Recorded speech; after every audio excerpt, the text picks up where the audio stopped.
Friends, Gurmeet Singh once again with you. आज लगभग 2 महीने हो गए हैं वीडियो बनाए हुए।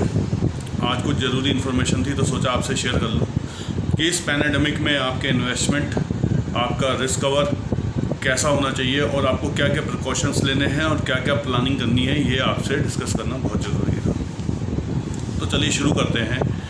आप सबने वारन बफे का ज़रूर नाम सुना होगा। एक बहुत बढ़िया इन्वेस्टर, बहुत बड़े इन्वेस्टर अमेरिका में, जिन्होंने अपना इन्वेस्टमेंट जब स्टार्ट किया था तो वो कुछ भी नहीं थे, एक गरीब ख़ानदान से बिलोंग करते थे, गरीब घर से बिलोंग करते थे और आज वो दुनिया के चौथे सबसे बड़े, सबसे रईस बंदे हैं। उन्होंने केवल जो पैसा कमाया है सारा इन्वेस्टमेंट से कमाया है। उन्होंने एक फार्मूला दिया, उस फार्मूले में उन्होंने कहा income minus saving is equal to expenditure, यानी कि आप जो कमाते हैं उसमें से पहले आप अपनी सेविंग्स निकाल लीजिए और जो बचता है उसे खर्च करिए, तो आप अपनी ज़िंदगी को आगे आने वाले समय के लिए बहुत अच्छा कर सकते हैं। लेकिन उन्होंने ये जो फार्मूला दिया वो अमेरिका जैसे शहर देश के लिए दिया। वहाँ पे हेल्थ इंश्योरेंस, टर्म इंश्योरेंस, ये सब गवर्नमेंट की जिम्मेदारी होती है। आपकी रिटायरमेंट प्लानिंग गवर्नमेंट करती है, तो आपको रिस्क और प्लानिंग की कोई इतनी ज़्यादा आवश्यकता नहीं होती। आपको केवल अपना फ्यूचर या अपने सेविंग को लग्जरी के लिए ही खर्च करना होता है। इंडिया में जब आप आते हैं तो मैंने इसमें से थोड़ा सा सुधार करके इसी फार्मूले को थोड़ा सा अपग्रेड करके आपको मैं बता रहा हूँ। Income minus risk minus saving is equal to expenditure, यानी कि अगर आपको अपनी ज़िंदगी को अच्छा करना है तो इनकम, जो भी आपकी इनकम होती है उसमें से थोड़ा सा पोर्शन आप हेल्थ इंश्योरेंस और टर्म इंश्योरेंस के लिए ज़रूर निकालें। फिर अपने फ्यूचर के लिए और बच्चों के लिए सेविंग पे ध्यान दें। उसके बाद जो बचता है आप उसे एक्सपेंडिचर में डालें, क्योंकि इंडिया में आपके पास कोई पेंशन गवर्नमेंट की तरफ से या कोई हेल्थ इंश्योरेंस गवर्नमेंट की तरफ से प्लान नहीं होता है।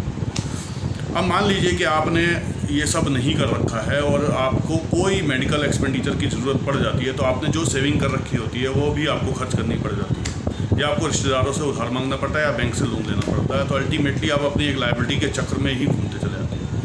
अगर आप मेरे दिए हुए फार्मूले पे आप काम करेंगे तो आप पाएंगे कि 5, 7, 10 साल के बाद आपके पास एक अच्छा कॉर्पस इकट्ठा होगा। आपको कंटीजेंसी फंड रखने की ज़रूरत नहीं होती, क्योंकि आपका हेल्थ इंश्योरेंस चल रहा होता है। आपको कंटीजेंसी फंड रखने की ज़रूरत नहीं होती, क्योंकि आपका टर्म प्लान चल रहा होता है कि आपको अगर कुछ हो जाए तो आपकी फैमिली को 1 करोड़ रुपये लगभग मिल जाएगा, या 2 करोड़, जितने भी आपने टर्म इंश्योरेंस ले रखा है। तो आपको कोई कंटीजेंसी प्लान करने की ज़रूरत नहीं होती, जिससे आपके पास लिक्विडिटी हमेशा खुली रहती है और लिक्विडिटी खुलने से आप उसको अपने अच्छे इन्वेस्टमेंट में करके और अच्छी ग्रोथ ले सकते हैं, जिससे कि आप इन्फ्लेशन को भी बीट कर पाएँ। अब आपको सबसे मेन चीज़ ज़रूरी जो आप ध्यान देने की बात है, जैसे कि आप जानते हैं कि कोविड-19 बहुत ही ख़तरनाक एक एपिडेमिक चल रहा है। इस महामारी में देखिए, एक ज़िंदगी की सच्चाई है कि आपको अपने परिवार को सोचना है। जैसी स्टडीज़ आ रही हैं उस हिसाब से ये देखा जा रहा है कि इंडिया में लगभग 2 करोड़ से 3 करोड़ लोग इससे इन्फेक्टेड होंगे और देखा जाएगा तो कोई ना कोई इन्फेक्शन इसमें आएगी। जिस हिसाब से स्प्रेड हो रहा है उससे आप रोक भी नहीं सकते, इसका कोई इलाज तो है नहीं। जब तक इसकी वैक्सीन नहीं बन जाती आप इसके बारे में कुछ नहीं कर सकते। मेरा कहना यह है कि आप अपनी जितनी भी सेविंग्स हैं, जितना भी आपका इन्वेस्टमेंट है, आप उसको एक पर्चे पे लिखें। पर्चे पे लिखने के बाद उसे अपने घर वाले, अपने नॉमिनी, अपनी वाइफ, अपने बच्चों के साथ डिस्कस करें। आपके बैंक अकाउंट कहाँ हैं, आप कुछ कैंसिल चेक, कुछ चेक साइन करके उनको दे के रखें, या उनके नाम पे अगर पैसा है तो उनसे साइन करा के आप एक फ़ाइल में सेफ जगह पे रखें।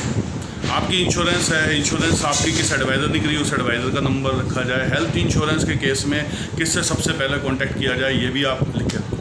कुल मिला के आपको एक समरी अपने सारे फाइनेंस की रखनी है और वो अपने जीवन साथी के साथ या अपने नॉमिनी के साथ या मदर फादर के साथ, जिससे भी आप बहुत करीबी मानते हैं, उसके साथ शेयर करनी है, ताकि आपको कुछ हो जाए तो आप के पीछे सारे काम स्मूथली हो सके। इंश्योरेंस के क्लेम लेने के लिए सबसे ज़्यादा ज़रूरी होता है आपका एडवाइज़र। तो आपके एडवाइज़र के साथ आप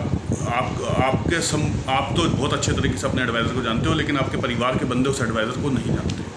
तो कोशिश करिए कि उस एडवाइज़र से आप अपने फैमिली से भी तारुफ करवाएं, उससे मुलाकात करवाएं और उससे पूरी डिस्कशन, एक स्मूथ डिस्कशन उससे करवा दें, ताकि कुछ भी अगर होता है, देखिए बुरा कोई भी नहीं जानता कि इसको साथ क्या होना है, लेकिन आप इतना ज़रूर तैयार रखें कि कुछ भी अगर बुरा होता है तो उस बुरे में आपके साथ अगर कुछ बुरा है तो उस बुरे को आपकी फैमिली के ऊपर ना आ पाए।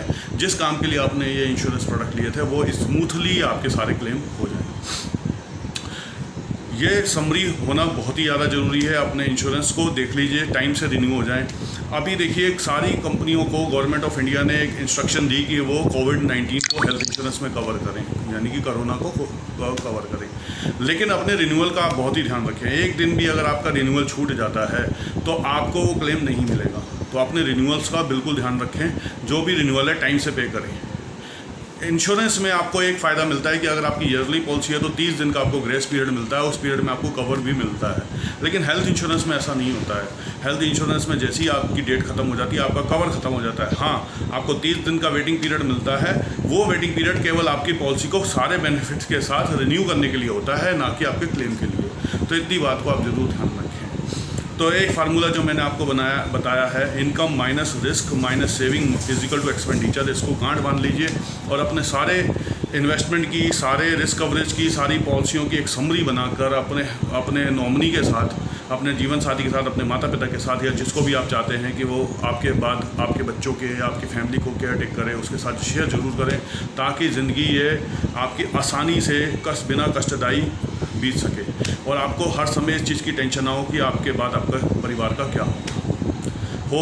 आपको ये वीडियो अच्छा लगा हो तो प्लीज़ मेरे चैनल को सब्सक्राइब करें। मेरा चैनल है छोटी सी बात, उसको ज़रूर सब्सक्राइब करें और बेल का आइकन जरूर दबाएं। अपने फीडबैक मुझे भेजें। मेरा नंबर है 9012522333। Thank you so much.